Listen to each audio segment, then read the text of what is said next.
இன்றைய சிறப்பு விருந்தினராக இருக்கக்கூடிய நம்முடைய அருள்மொழி அம்மா அவர்களை மீண்டும் உங்கள் அனைவர் சார்பிலும் வருக வருக என வரவேற்று மகிழ்கிறேன். இந்த மகளிர் தின சிறப்பு நிகழ்ச்சி நம் அருள்மொழி அம்மா அவர்களால் மேலும் சிறப்பு பெறுகிறது என்று சொன்னால் மிகையாகாது. வழக்கறிஞர், பெரியாரின் பற்றாளர், சமூக ஆர்வலர், பெண்ணுக்கு பெருமை சேர்க்கும் பெருமை மிகு புரட்சியாளர், பெரியாரின் கொள்கைகளை பேரறிவுடன் பரப்புபவர், கருத்தாழம் மிக்கவர், கனிவுடன் சிரிப்பவர். இவங்க அம்மா பத்தி ஒரு சில விஷயங்களை சொல்லிட்டு நம்ம நேர்காணல் நிகழ்ச்சிக்குள்ள இன்னைக்கு போறோம். அம்மா அவர்கள் கொடுத்த தலைப்பு கூட பாத்தீங்கன்னா நம்மளை சிந்திக்க வைக்கக்கூடிய ஒரு தலைப்பு. கூடுகளும் கூண்டுகளும் அப்படிங்கிற ஒரு தலைப்பு அம்மா தான் கொடுத்தாங்க. எனக்கு ரொம்ப பிடிச்சு போச்சு அந்த தலைப்பே. சரி, அவங்க நம்ம பேச போற, அவங்கள கேட்க நினைச்ச கேள்விகளுக்கும் அதுக்கும் எல்லாமே பொருத்தமா அமைஞ்சது. எனக்கு மகிழ்ச்சி. சென்னை உயர்நீதிமன்றம் மற்றும் குடும்ப நீதிமன்றங்களில் சுமார் 37 ஆண்டுகளுக்கும் மேலாக சிவில் மற்றும் குடும்ப விவகாரங்களில் பயிற்சி பெற்று அவர் உழைத்து வருகிறார்.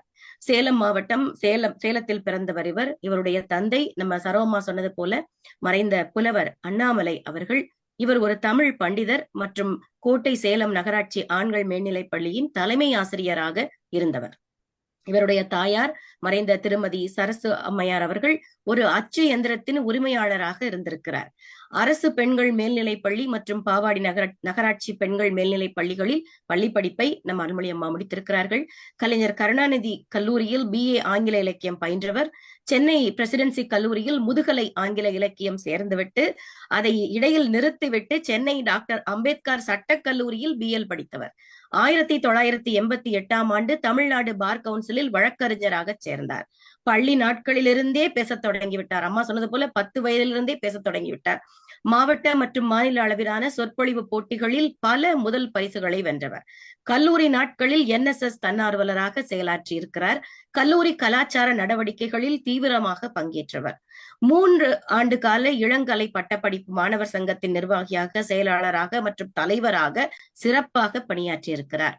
சிறப்பு அழைப்பாளராக மலேசியா அரசாங்கத்தால் நடத்தப்பட்ட பாவேந்தர் பாரதிதாசனின் 100ஆண்டு விழாக்கள் மற்றும் மலேசியா மற்றும் சிங்கப்பூரில் நடைபெற்ற இலக்கிய கூட்டங்களில் தொடர்ந்து பங்காற்றி வருகிறார். வட அமெரிக்க தமிழ் சங்கங்களில் சிறப்பு உரை வழங்கியிருக்கிறார்.